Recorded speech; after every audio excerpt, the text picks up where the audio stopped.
Hello guys, नमस्ते सबैजनालाई स्वागत छ एउटा नयाँ भिडियोमा।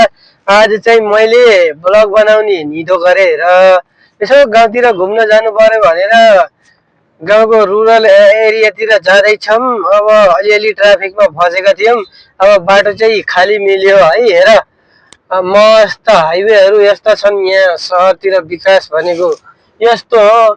अब तपाईँलाई म भन्छु विकासको पछि लाग भनेर भन्छु। अब तिमीहरू पता नि के को पछि लाग्छौ त्यो थाहा भएन। अब भिडियो अन्तिमसम्म हेर्नु होला, रमाइलो हुनेछ। गाउँले पारा सबै कुराहरू देखाउने छु है।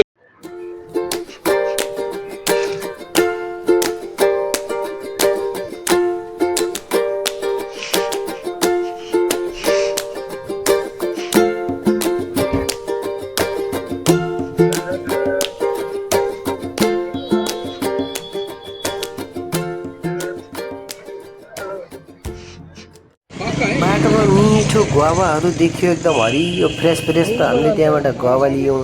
त अब गुवा लिइसकेपछि यतातिर हेरेको त सब्जीहरू फ्रुट्सहरू थुप्रै थियो। हामीले फ्रुट्स त के लिने भनेर केरा मात्रै लियौँ। फेरि हामी केरा लिएर त्यहाँबाट हिँड्यौँ। अब यहाँसम्म भिडियो हेरिसकेका छौँ भनेपछि पार्ट 2 को लागि तपाईँले स्टे ट्युन सब्सक्राइब गरेर राख्नु होला। धन्यवाद।